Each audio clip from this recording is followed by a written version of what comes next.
सहारा प्रणाम। सहारा में देख रहे हैं आप, आपके साथ मैं हूं पूजा शर्मा। उत्तराखंड में आज से विधानसभा सत्र का शुभारंभ हो रहा है। सत्र से पहले सोमवार को कार्य मंत्रणा परिषद की बैठक हुई। स्पीकर ऋतु खंडूरी ने बैठक की अध्यक्षता की और बैठक के बाद उन्होंने बताया कि सत्र की शुरुआत राज्यपाल के भाषण से होगी और फिर लेखानुदान पेश किया जाएगा। स्पीकर ऋतु खंडूरी ने उम्मीद जताई है कि सत्र सुचारू ढंग से चलेगा और उन्हें पक्ष और विपक्ष के सदस्यों का सहयोग मिलेगा।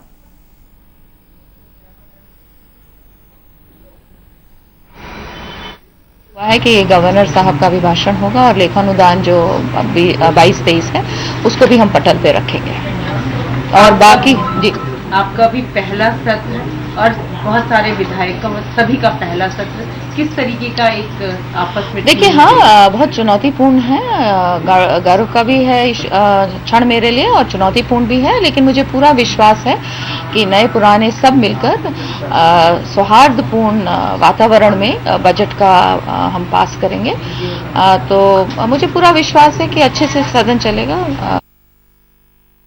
उत्तराखंड में भले ही अभी तक मंत्रियों को उनके विभाग नहीं मिल पाए हो, लेकिन आज से शुरू हो रहे विधानसभा के सत्र को लेकर संसदीय कार्य मंत्री की जिम्मेदारी प्रेमचंद्र अग्रवाल को दी गई है। प्रेमचंद्र अग्रवाल ने विधानसभा स्थित अपने ऑफिस में हवन पूजन किया है। सहारा समय के एसोसिएट एडिटर ज्योत्सना से खास बातचीत के दौरान उन्होंने कहा कि हाईकमान ने जो जिम्मेदारी उन पर सौंपी है उसे वो बखूबी निभाएंगे। उन्होंने कहा कि सत्र की कार्यवाही सुचारू ढंग से चलाने के लिए पक्ष और विपक्ष दोनों का ही सहयोग जरूरी है। प्रेमचंद्र अग्रवाल ने कहा कि युवा मुख्यमंत्री के नेतृत्व में उत्तराखंड विकास की तरफ अग्रसर होगा। इस समय हमारे साथ कैबिनेट मंत्री प्रेमचंद्र अग्रवाल जी हैं और अग्रवाल जी संसदीय कार्य मंत्री का जिम्मा भी संभाल रहे हैं। इससे पहले स्पीकर रहे हैं, हालांकि सदन चलाने का अनुभव है, लेकिन अब सत्ता पक्ष की तरफ से सरकार की पैरवी, ये किस तरीके का अनुभव होगा? देखिए, मैं सबसे पहले अपने हाईकमान का धन्यवाद कर रहा हूँ। जब जो जिम्मेवारी दी है मैं निभाई भी है और भगवान श्री के मैंने अभी पूजा अर्चना भी किया है। भगवान श्री से ही प्रार्थना कर रहा हूँ कि जो दायित्व मुझे दिया है निश्चित रूप से वो मैं निभा सकूं और मैं अपने माननीय देश के प्रधानमंत्री आदरणीय नरेंद्र मोदी जी का, गृह मंत्री आदरणीय अमित शाह जी का, अपने जेपी नड्डा साहब का जो हमारे राष्ट्रीय अध्यक्ष हैं और बीएल संतोष साहब का जो हमारे महामंत्री संगठन है, अपने युवा मुख्यमंत्री आदरणीय पुष्कर सिंह धामी जी का और सभी नेताओं का बहुत धन्यवाद कर रहा हूँ कि मेरे जैसे साधारण से कार्यकर्ताओं को इतनी बड़ी जिम्मेवारी दी है। ठीक है, अध्यक्ष विधानसभा के रूप में जिम्मेवारी का एहसास जब मैंने किया था या जब मुझे जिम्मेवारी मिली थी तो तब भी नहीं सोचा था कि मैं चला पाऊंगा और आज भी मैं यही सोच रहा हूं कि कैसे चलाऊंगा, लेकिन आप जैसे लोगों का सहयोग मिलेगा, भगवान श्री का आशीर्वाद मिलेगा। पूरी कोशिश करूंगा कि इसे निभा सकूं, ठीक से चला सकूं और हम लोग माननीय युवा मुख्यमंत्री पुष्कर सिंह धामी जी के नेतृत्व में बहुत बढ़िया सरकार ये 5 साल चलेगी और जनता की जो अपेक्षाएं हैं उन पे हम खरा उतरेंगे। जिस प्रकार से माननीय मोदी जी ने शुरुआत कर दी है, आप देखिए 6 महीने के लिए फिर से जनता को फ्री में राशन देने का निर्णय लिया है। मैं उनका धन्यवाद कर रहा हूं और वही हम लोग यहाँ पे भी करेंगे और जनता की तमाम आकांक्षाओं को ये सरकार पूरा करेगी। मैं बहुत भरोसे के साथ कह रहा हूँ। सहारा समय से बात करने के लिए बहुत बहुत धन्यवाद और आपको अग्रिम शुभकामनाएं भी। अग्रवाल जी का साफ तौर पर कहना है कि 3 दिन का सत्र है जिसमें राज्यपाल का अभिभाषण होगा और लेखानुदान होगा। साथ ही उन्होंने कहा है कि जनता ने जो उम्मीद बीजेपी से जताई है, बीजेपी सरकार 100% उन उम्मीदों पर खरा उतरेगी। कैमरामैन मंजुल सिंह मांझेला के साथ सहारा समय के लिए देहरादून से ज्योत्सना। और ज्यादा जानकारी के लिए संवाददाता श्रीनिवास पंत हमारे साथ जुड़ रहे हैं। श्रीनिवास, कैसा ये सत्र होने वाला है? चूंकि आज से विधानसभा सत्र की शुरुआत हो रही है और ऐसे में चूंकि अभी विभागों का बंटवारा नहीं हो पाया है बीजेपी में, क्या लगता है किस तरह का सत्र होगा? बिल्कुल, आपको बताना चाहूंगा उत्तराखंड विधानसभा का सत्र आज 11 बजे से आहूत किया जाएगा और सबसे पहले विधानसभा सत्र की जो कार्रवाई है वो राज्यपाल के अभिभाषण के साथ शुरू होगी। यानी तमाम जो विधायकों का पहुंचने का सिलसिला है वो 10:30 बजे के बाद से शुरू हो जाएगा और 11 बजे जैसे ही विधानसभा की कार्रवाई शुरू होगी, राज्यपाल का अभिभाषण शुरू होगा। हालांकि ये बात देखने वाली होगी कि विपक्ष किस तरीके की भूमिका निभाता है, राज्यपाल के अभिभाषण को सुनता है, नहीं सुनता है, वेल में आकर के हंगामा करता है। और अभी तक विपक्ष की तरफ से हम बात करें तो बीएसपी की तरफ से जरूर विधानमंडल दल के तौर पर शहजाद को जिम्मेदारी दी गई है। जो विधायक हैं वो विपक्ष की भूमिका में रहेंगे। लेकिन कांग्रेस की तरफ से अभी तक नेता प्रतिपक्ष का चयन नहीं हो पाया है, तो विपक्ष की तरफ से यानी कांग्रेस की तरफ से कौन नेता प्रतिपक्ष होगा, इसकी जिम्मेदारी सदन के अंदर कौन निभाएगा, ये स्थिति साफ नहीं है। कार्यमंत्रणा की जब बैठक हुई थी उसमें भी कांग्रेस का कोई विधायक सिर्फ इसलिए नहीं पहुंचा था क्योंकि नेता प्रतिपक्ष का चयन कांग्रेस विधानमंडल दल की बैठक में नहीं हो पाया था। अब केंद्रीय आलाकमान के ऊपर कांग्रेस संगठन ने, विधायकों ने फैसला छोड़ दिया है। जहां तक आज की विधानसभा की कार्रवाई का सवाल है, तो कार्रवाई में बाकायदा राज्यपाल का जो अभिभाषण होगा वो राज्य सरकार का एक मुखौटा होगा, सरकार का रोड मैप होगा, सरकार का एक विजन होगा। उसी विजन पर राज्यपाल के अभिभाषण के दौरान विपक्ष किस तरीके की चर्चा कराना चाहता है या नहीं चाहता है, या फिर विधानसभा अध्यक्ष, क्योंकि पहली महिला स्पीकर ऋतु भूषण खंडूड़ी हैं, तो जाहिर सी बात है उनके पास भी एक पहला अनुभव है। जब विधानसभा की कार्रवाई को आज वो संचालित करेंगी तो किस प्रकार से राज्यपाल के अभिभाषण पर चर्चा कराई जाएगी, पक्ष और विपक्ष के लोग किस प्रकार से बोलेंगे, राज्यपाल के अभिभाषण को किस रूप में विपक्ष लेता है, यह कार्रवाई चलेगी। उसके बाद जब लंच टाइम हो जाएगा तो शाम को जब राज्य सरकार की तरफ से राज्य के मुखिया पुष्कर सिंह धामी आज लेखानुदान 2022 और 23 को सदन के पटल पर पेश करेंगे, यानी तकरीबन 20 से 22 हजार करोड़ का यह लेखानुदान बजट होगा जो 4 महीने के लिए सरकार अनुपूरक के तौर पर विधानसभा के पटल पर लेकर आएगी। उसके बाद अगली जो कार्रवाई है, क्योंकि जिस प्रकार से कार्य मंत्रणा समिति में बिजनेस तय किया जाता है कि सदन की कार्रवाई में क्या क्या एजेंडे उठाए जाएंगे, किस प्रकार से सदन की कार्रवाई को संचालित किया जाएगा, पक्ष और विपक्ष का सहयोग लिया जाता है विधानसभा अध्यक्ष की ओर से, तो अभी यह बात एक दिन पर ही निर्भर है, क्योंकि आज फिर कार्य मंत्रणा समिति की बैठक होगी और उसमें कल का बिजनेस तय किया जाएगा। लेकिन हंगामेदार रहने के आसार उत्तराखंड विधानसभा सत्र में दिखाई जरूर देंगे। लेकिन इसके अलावा अगर हम सदन की कार्रवाई के बाहर आकर के सुरक्षा व्यवस्था की बात कर लें, तो सुरक्षा व्यवस्था में जो विधानसभा का परिसर है उससे 200 मीटर के दायरे पर जो डिफेंस कॉलोनी वाला एरिया है वहां पर बैरिकेडिंग लगा करके उसको पूर्ण रूप से वर्जित किया गया है। और इसके अलावा जो शास्त्री नगर वाला इलाका हरिद्वार रोड पे है या देहरादून धर्मपुर वाला इलाका है, वहां पर भी बैरिकेडिंग लगा करके चाक चौबंद व्यवस्था की गई है। विधानसभा के परिसर से 300 मीटर के दायरे पर देहरादून जिलाधिकारी ने धारा 144 लागू की है। कोई भी जुलूस नहीं निकाला जा सकता है, कोई भी हथियार लेकर नहीं जा सकता है, डंडे लेकर नहीं जा सकता है, यानी सुरक्षा व्यवस्था के लिहाज से धारा 144 300 मीटर के दायरे में लागू की गई है। तो कुल मिलाकर के विधानसभा की कार्रवाई आज 11 बजे शुरू होने वाली है। पक्ष और विपक्ष सरकार की तरफ से संसदीय कार्य मंत्री की जिम्मेदारी, हालांकि मंत्रियों का भी पोर्टफोलियो नहीं दिए गए हैं, विभाग नहीं बांटे गए हैं, लेकिन उसके बावजूद भी संसदीय कार्य मंत्री की जिम्मेदारी पूर्व विधानसभा अध्यक्ष और वर्तमान में कैबिनेट मंत्री प्रेमचंद अग्रवाल को दी गई है। आज वो किस तरीके से अपनी जिम्मेदारियों का निर्वहन करेंगे, विधानसभा अध्यक्ष कैसे विधानसभा की कार्रवाई को संचालित करेंगे, ये भी अपने आप में एक देखने वाली बात होगी। बिल्कुल। तो देखिए, अभिभाषण के साथ आज विधानसभा सत्र की शुरुआत जरूर हो रही है, लेकिन अगर कांग्रेस यानी विपक्ष की बात कर लें श्रीनिवास, तो हारने की टीस है उनके मन में और आज पुरजोर कोशिश की जाएगी सदन में हंगामा करने की, उन मुद्दों को उठाने की जो कि वो अब तक उठाते आए हैं। क्योंकि नई पारी की शुरुआत, माफ कीजिएगा, दूसरी पारी की शुरुआत है बीजेपी की, मुद्दे वही रहने वाले हैं कांग्रेस की, महंगाई पर, बेरोजगारी पर वो निश्चित रूप से सवाल उठाएगी। बिल्कुल, देखिए ये बात सच है कि लगातार कांग्रेस ने भले ही नेता प्रतिपक्ष का चयन न किया हो, लेकिन उसके बावजूद भी चाहे बीएसपी के विधायक की बात कर लें या फिर निर्दलीय 2 विधायक हैं उनकी बात कर लें या कांग्रेस के विधायकों की बात कर लें, आज महंगाई, बेरोजगारी, पलायन जैसे गंभीर मुद्दों पर विपक्ष के अंदर हंगामा दिखाई जरूर देगा। और नियम 310 के तहत चर्चा कराने की बात भी इस विधानसभा की जब कार्रवाई शुरू होगी उसमें कही जाएगी। लेकिन उससे पहले राज्यपाल का अभिभाषण होना है, तो जाहिर सी बात है राज्यपाल का अभिभाषण सरकार का मुखौटा होगा, सरकार का वो रोड मैप होगा जिस पर सरकार चलना चाहेगी। लेकिन विपक्ष इसकी मुखालफत जरूर करेगा, इसमें सवालात खड़े करेगा। जैसे ही राज्यपाल का अभिभाषण की कॉपियां विपक्ष के विधायकों को मिलेगी, वैसे ही वो उस पर अपनी नकारात्मक प्रतिक्रिया देना शुरू कर देंगे, जिसको लेकर सरकार की तरफ से जरूर इस पर अपनी बात रखी जाएगी। लेकिन राज्यपाल का अभिभाषण किसी रूप में रुकेगा नहीं और उसको पूरा किया जाएगा। यही कोशिश विधानसभा की कार्रवाई के दौरान देखने को अभी तक मिलती आई है और आज भी उम्मीद यही है कि इसी तरीके से मिलेगी। हालांकि यह बात अलग है कि पक्ष और विपक्ष के कितने संतुष्ट हो पाते हैं या नहीं हो पाते हैं, ये उसके बाद वक्त बताएगा। लेकिन इतना जरूर है कि बेरोजगारी का मुद्दा, पलायन का मुद्दा, महंगाई का मुद्दा, महंगाई को लेकर के सड़क पर भी कांग्रेस प्रदर्शन कर रही है। सदन के अंदर भी विपक्षी विधायकों की ओर से सरकार को आंकड़ों के साथ पेश करने की एक कोशिश की जाएगी। लेकिन साथ ही साथ विपक्ष की जो सवाल होंगे उनका जवाब जब संसदीय कार्य मंत्री देंगे तो यकीनन आप यकीन मान के चलिए कि जो शासित कांग्रेस शासित प्रदेश हैं उनका हवाला देकर के जरूर इस बात से हितश्री कर दी जाएगी कि महंगाई केवल बीजेपी शासित राज्यों में नहीं है बल्कि कांग्रेस शासित राज्यों में भी है। इसको अंतर्राष्ट्रीय बाजार से जोड़ करके बताया जाएगा। लेकिन जनता को इस बात से कोई सरोकार नहीं है पूजा, लेकिन जनता यह जानना चाहती है कि सरकार अपने स्तर पर महंगाई को रोकने के लिए क्या सफल प्रयास कर रही है जिसकी राहत आम लोगों को मिल सके। बिल्कुल बिल्कुल। और देखिए ये अहम बात भी है क्योंकि एक बार फिर से मौका दिया है बीजेपी को जनता ने, लेकिन वो किस तरह से खरी उतरेगी ये देखने वाली बात होगी। फिलहाल आज अब जो अभिभाषण शुरू होगा उसके बाद जो सत्र की शुरुआत होगी उसमें क्या हंगामा निकलकर सामने आएगा ये देखेंगे। आप बने रहें हमारे साथ। तो विपक्षी विधायकों का ये कहना है कि सत्र की अवधि काफी कम है क्योंकि सत्र के दौरान जो मुद्दे वो उठाना चाहते हैं उन्हें उठाने का समय नहीं मिलेगा। हालांकि विपक्ष का यह भी कहना है कि सदन के अंदर कई मुद्दों पर सरकार को घेरने का काम करेंगे। विपक्ष ने सदन को और ज्यादा दिन चलाने की मांग की है।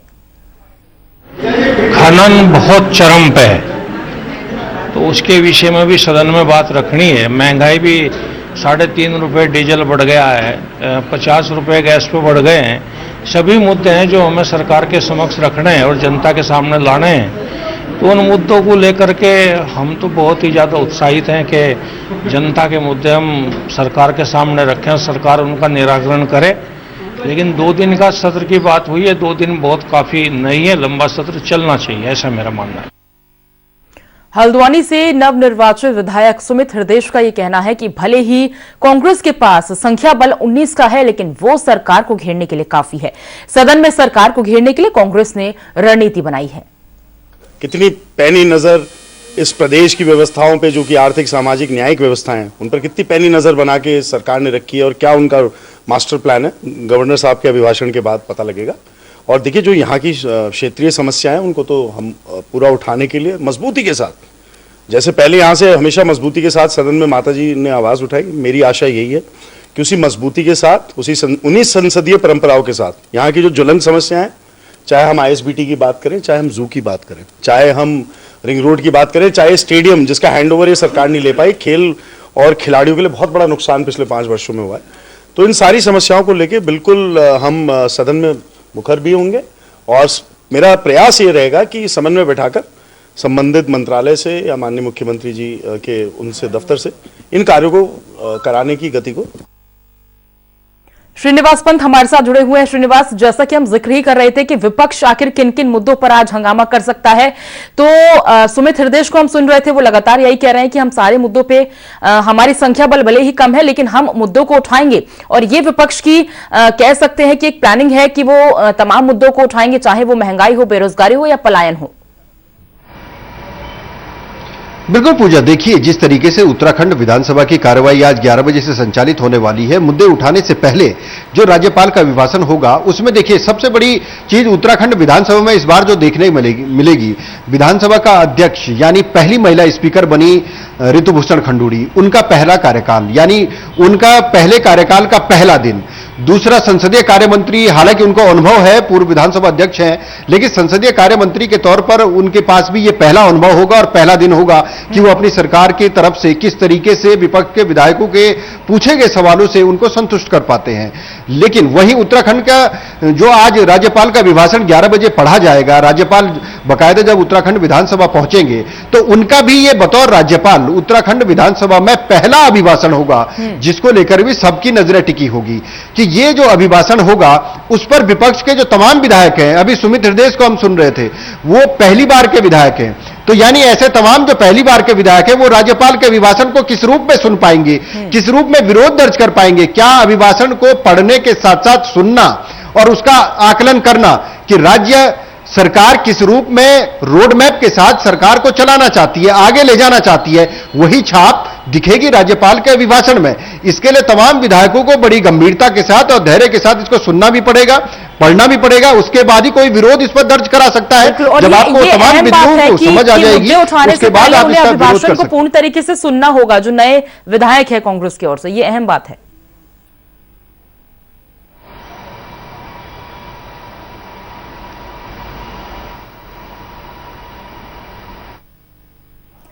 देखिए श्रीनिवास, अभिभाषण को सुनना बहुत जरूरी हो जाता है अगर हम विपक्ष की बात कर रहे हैं, क्योंकि मुद्दे वो जरूर उठाएंगे, लेकिन जो नए विधायक हैं कांग्रेस की ओर से, जैसे कि हम सुमित हृदयेश का एग्जांपल दे रहे हैं कि वो अभी पहली बार से विधायक हैं और उन्हें अगर कोई मुद्दे उठाने हैं, ज्वलंत मुद्दे उठाने हैं, तो उन्हें अभिभाषण सुनने की बहुत ज्यादा जरूरत होगी। तो धैर्य रखने की बहुत ज्यादा जरूरत है, ये निश्चित रूप से, ये बात बहुत अहम बताई है आपने। बिल्कुल पूजा, देखिए उत्तराखंड विधानसभा के अंदर हम लगातार जो कवरेज करते आए हैं, रिपोर्टिंग करते आए, हमने एक बात हमेशा से देखी है कि जब तक आप उसको समझेंगे नहीं, उससे पहले ही आप विरोध कर देते हैं। विरोध सिर्फ इसलिए क्योंकि वो परंपरा है कि राज्यपाल का अभिभाषण सरकार का मुखौटा है, तो विपक्ष के विधायक हैं तो विपक्ष की बात को ऊपर रखने के लिए आप वेल में आकर के हंगामा कीजिए और कहीं ना कहीं राज्यपाल के अभिभाषण में विरोध पैदा कीजिए। जबकि असल हकीकत यह है, विधानसभा के अंदर जितने भी नए विधायक हैं या पुराने विधायक हैं, जैसे ही राज्यपाल का अभिभाषण शुरू होगा वैसे ही राज्यपाल के अभिभाषण की कॉपियां, नेता प्रतिपक्ष का चयन तो भले ही नहीं हो पाया है, लेकिन कांग्रेस के वरिष्ठ नेताओं समेत निर्दलीय विधायकों को, सत्ता पक्ष के विधायकों को, संसदीय कार्य मंत्री को, सबको कॉपियां बांटी जाएंगी। राज्यपाल एक तरफ भाषण पढ़ रहे होंगे, विधायक उस भाषण की कॉपी की नोटिंग कर रहे होंगे। यानी यह अपने आप में बड़ी गंभीर बात है कि उसको समझना और समझ के विरोध करना, उन बिंदुओं पर विरोध करना। और सदन में इस बार कुछ ऐसे अनुभवी नेता भी मौजूद नहीं हैं जो बिंदुओं को समझ करके उनको रेखांकित कर देते थे, अंडरलाइन कर देते थे और उसके बाद विधानसभा की परंपराओं का भी हवाला देते थे, नियमों का भी हवाला देते थे और विधानसभा सेवा नियमावली का भी जिक्र करके सरकार से सवाल पूछते थे। आज इसी कमी जरूर उत्तराखंड विधानसभा में भी देखने को मिलेगी, लेकिन नए विधायकों की तरफ से यह बात जरूर सामने आनी चाहिए, जैसे आपने भी कहा कि पहले राज्यपाल के अभिभाषण पर विरोध करने से पहले उसको सुने, समझें और गंभीरता के बाद अपने तर्कों के साथ सरकार से जवाब तलब करें। जब धन्यवाद प्रस्ताव पर चर्चा कराने का मौका मिलेगा या राज्यपाल के अभिभाषण पर बोलने का मौका मिलेगा, तब विपक्ष के विधायकों को या तमाम सत्ता पक्ष के विधायकों को भी अपनी बात तर्कों के आधार पर रखनी चाहिए, ताकि विधानसभा में उसकी नोटिंग के दौरान यह बात सामने आ सके कि कहां पर सरकार ने कमी की है और कहां पर अच्छा डिसीजन लिया है। बिल्कुल, तो देखिए हंगामेदार हो सकता है ये सदन। थोड़ी देर बाद ये सदन की शुरुआत होगी, अभिभाषण के साथ शुरुआत होगी, लेखा अनुदान पेश किया जाएगा और क्या होगा सत्र के बाद, कितना हंगामा हो सकता है विपक्ष की ओर से, क्या कुछ मुद्दे उठाए जा सकते हैं, ये पता चलेगा। फिलहाल बहुत बहुत शुक्रिया आपका करेंगे श्रीनिवास इस पूरी जानकारी को हम तक साझा करने के लिए। खबरों में आगे बढ़ेंगे। उत्तराखंड के कैबिनेट मंत्री सौरभ बहुगुणा ने विधानसभा स्थित अपने कार्यालय में हवन पूजन कर अपने कार्य की शुरुआत की है। सौरभ बहुगुणा ने यह कहा है कि राजनीति उन्हें विरासत में मिली है, जनता ने उन्हें प्रदेश की सेवा का मौका दिया है। सौरभ ने कहा कि जनता ने उन पर जो भरोसा किया है वो उस पर खरा उतरने की कोशिश करेंगे। उन्होंने आगे कहा कि जिस भी मंत्रालय की जिम्मेदारी उन्हें दी जाएगी वो उसे बखूबी निभाएंगे। सौरभ बहुगुणा ने दूर दराज से आए कार्यकर्ताओं से भी मुलाकात की। आज विधिवत तरीके से विधानसभा के अपने कार्यालय में कामकाज संभाल लिया, किस तरीके की फीलिंग है ये? बहुत अच्छी फीलिंग है जी। प्रेशर भी है कि उत्तराखंड की सेवा करने का मौका मिल रहा है। बहुत बड़ी जिम्मेदारी संगठन ने मुझको दी है, माननीय मुख्यमंत्री जी ने दी है, केंद्रीय नेतृत्व ने दी है और उम्मीद करता हूं कि उनकी आशाओं पे खरा उतरूंगा, उनके भरोसे पे खरा उतरूंगा और इस प्रदेश की जिसकी सेवा मेरे दादाजी ने करी है, स्वर्गीय दादाजी ने, मेरे पिताजी ने करी है, आज मुझे भी उसकी सेवा करने का मौका मिल रहा है प्रदेश की। तो थोड़ा प्रेशर भी है लेकिन एक्साइटमेंट भी है कि काम करने का जज्बा है, धरातल पे काम उतारने का जज्बा है और अधिकारियों के साथ काम कर चुका हूं 5 साल, उनका वो कल्चर पता है, तो उम्मीद है कि अच्छा काम होगा और आप देखिएगा उत्तराखंड में काफी चेंजेस देखने को मिलेंगे आपको। और फिलहाल यहाँ रुक रहे एक छोटे से ब्रेक के लिए।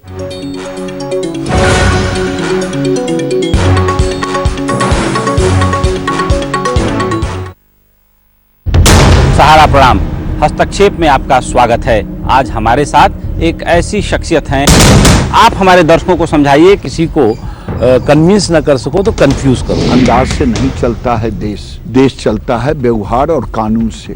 और बीमारी तो किसी को पूछ के नहीं आती, वो गरीब को भी आती है और अमीर को भी आती है। और नए भारत को बनाने के लिए जो रास्ता है वो जल समृद्धि के मार्ग से जानता है। अगले 3 महीने तक मजदूर से वो पैसा नहीं ले रहे हैं। जो सत्ताएं हैं वहाँ पर उनसे पूछा क्या आपने कि भाई आपने इनको पैदल क्यों चलने दिया? जनरल साहब, सहारा न्यूज नेटवर्क एकलौता ऐसा चैनल है हमारे चैनल का नाम है सहारा, इसीलिए मैंने दे दिया था कोरोना गो ये नारा। क्योंकि पर्यटक के लिए सबसे जरूरी होती है भरोसा और सेफ्टी। बिल्कुल, ये सारे फॉरेनर होने के बाद भी हम किसी का कम्युनिटी ट्रांसमिशन नहीं हुआ। महामारी में हम लोग तुरंत जाके उलझ गए हैं, ये तो कहा जा सकता है कि सर मुरादे ओले पड़े। तो एक तरीके से हमारे कम्युनिटी में एक सेंस ऑफ रिस्पॉन्सिबिलिटी भी था जो पब्लिक ने काफी सपोर्ट किया। आपको जानकारी के लिए मैं कहना चाहूंगा जी कि यहाँ रिकवरी रेट भी बड़ी तेजी से होगी। नॉर्थ ईस्ट उनके कितना नजदीक है, रोना धोना नहीं रहना है अगर अपने भीतर का शौर्य को जगा। यह कोई दैवी आपदा है, प्रकृति नाराज है या इंसान की कोई बड़ी भूल है? मैं जो देख रहा हूँ ये प्रकृति का एक संकेत है।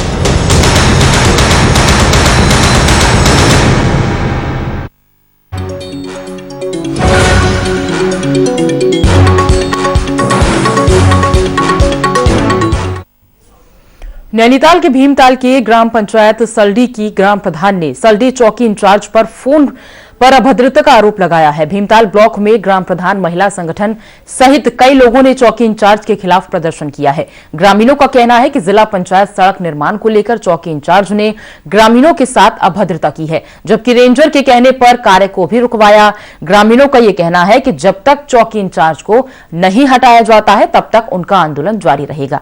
और वहीं पुलिस के अधिकारियों का यह कहना है कि इस पूरे प्रकरण की जांच की जा रही है, जांच के बाद ही कोई कार्रवाई की जाएगी।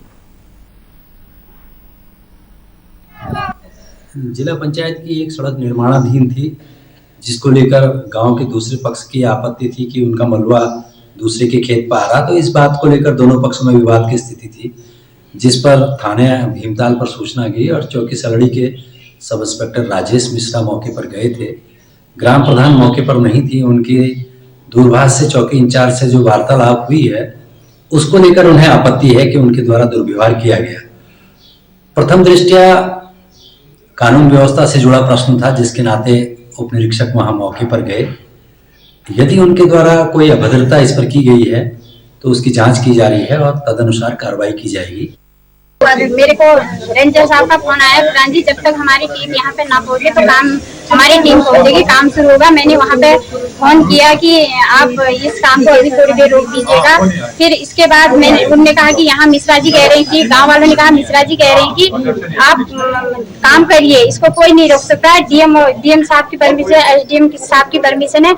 तो मैंने कहा कि मेरे गांव वाले मेरे पास आए तो मैंने कहा सर आप मेरी बात सुनिए, थोड़ी देर काम रोकिए, गांव का विकास होगा, अच्छी बात है, गांव का विकास होना चाहिए।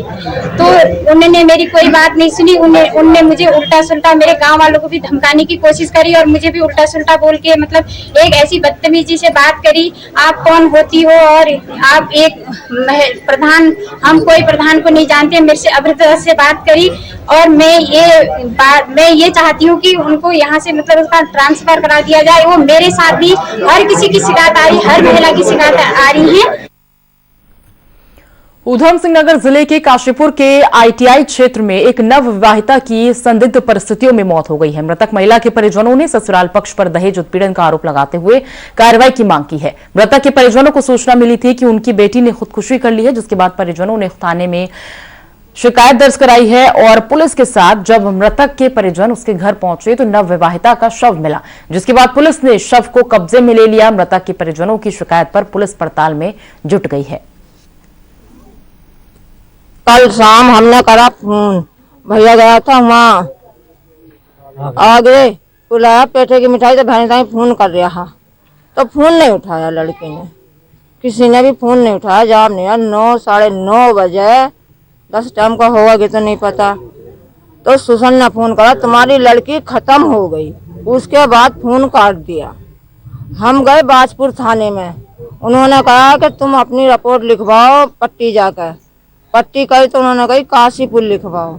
जब काशीपुर हम गए, जब जाकर हमने वहाँ बताया, जब जाकर वो लोग आए, जब देखा हम वहाँ पहुँचे, लड़की हमारी चारपाई पे पड़ी थी। निवासी एक लड़की की शादी हमारे यहाँ परमानंदपुर में हुई थी। लड़की का नाम साजिया, उम्र 20 वर्ष है। लगभग 1.5 साल पहले उसकी शादी हुई थी यहाँ, जिसने कल जो है किन्हीं कारणों से इनके आपस में विवाद हुआ। तो विवाद के बाद उसने आत्महत्या कर ली है, जिसका पोस्टमार्टम कराया गया और बाद पोस्टमार्टम बॉडी जो है उनके घर वालों के सुपुर्द की जा चुकी है। अब तहरीर आएगी तो उस हिसाब से करेंगे। जरूरतमंदों को मनमाने ब्याज पर पैसा देना और फिर ब्याज को लेकर जरूरतमंदों को निर्वस्त कर पिटाई करते हुए उनके वीडियो बनाने के मामले में पुलिस ने 2 आरोपियों को गिरफ्तार कर लिया है। हालांकि एक आरोपी को गिरफ्तार करने के लिए पुलिस को कई किलोमीटर तक पीछा करना पड़ा। युवक को निर्वस्त कर पिटाई करने का वीडियो सोशल मीडिया पर वायरल हो रहा है। दरअसल विराग अग्रवाल नामक युवक ब्याज पर पैसे देने का काम किया करता था, जिसके कारण एक जरूरतमंद युवक ने उससे 2,57,000 रुपए ब्याज पर लिए थे। हालांकि जरूरतमंद ने विराग को ब्याज सहित 3,17,000 रुपए वापस भी कर दिए हैं, लेकिन उसके बाद भी आरोपी विराग ने न सिर्फ उसकी कार जबरन खींच ली बल्कि उसकी निर्वस्त वीडियो भी बना ली। पीड़ित शख्स की शिकायत पर जब पुलिस आरोपी विराग को गिरफ्तार करने उसके घर पहुंची तो पुलिस को चकमा देकर वहां से वो फरार हो गया। जिसके बाद पुलिस की कई टीमों ने उसका पीछा किया। किच्छा रोड से उसे गिरफ्तार किया गया। पुलिस ने बाद में विराग के सहयोगी गोविंद ढाली को भी गिरफ्तार कर लिया है। कल वो ब्याज को लेकर कुछ वीडियो बनाने का जो वायरल हुआ है उसी का संज्ञान लेते हुए वादी भी आए थे। वादी के कंप्लेंट पर कुल मिला के 2 FIR कल रात को ही पंजीकृत हुआ था। उसमें अभी तक जो है 4 नामजद है। 2 लोगों की अरेस्टिंग हो चुकी है कल ही। तो आज उन दोनों को कोर्ट में पेश किया जा रहा है। अग्रिम विवेचना प्रचलित है, जिसके हर पहलुओं को विवेचना किया जाएगा। देहरादून में सामाजिक संगठनों ने दिवंगत कॉमरेड बच्चीराम कोंसवाल को याद किया। जनसंवाद समिति के बैनर तले उत्तरांचल प्रेस क्लब में आयोजित कार्यक्रम में विभिन्न संगठनों से जुड़े लोगों ने शिरकत की। इस मौके पर वक्ताओं ने कहा कि बेशक बच्चीराम कोंसवाल CPM से जुड़े थे, लेकिन उनका सामाजिक दायरा काफी बड़ा था और इसीलिए न केवल CPM बल्कि अन्य पार्टियों के नेता भी उनका बहुत सम्मान किया करते थे। देश प्रदेश के विकास से संबंधित कोई भी जन आंदोलन रहा हो, बच्चीराम कोंसवाल ने उन आंदोलनों में अग्रणी भूमिका निभाई। अपने पार्टी लाइन से हटकर उन्होंने उत्तराखंड राज्य आंदोलन में बढ़ चढ़कर भाग लिया। पत्रकार उमेश ढोभाल के हत्यारों को सलाखों के पीछे पहुंचाने के लिए चलाए गए जन आंदोलन में भी उन्होंने सक्रिय भागीदारी की।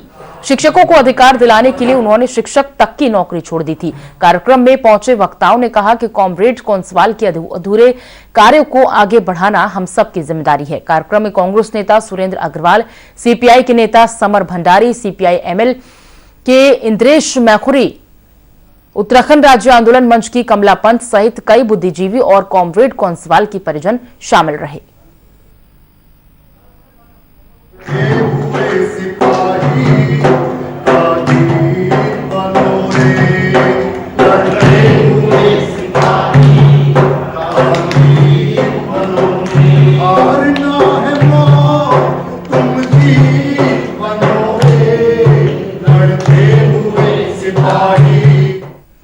और इसी के साथ फिलहाल बुलेटिन में बस इतना ही, लेकिन सहारा समय पर उत्तर प्रदेश और उत्तराखंड की खबरों के अलावा देश और दुनिया की ताजा तरीन खबरों के लिए आप लॉग ऑन कर सकते हैं हमारी वेबसाइट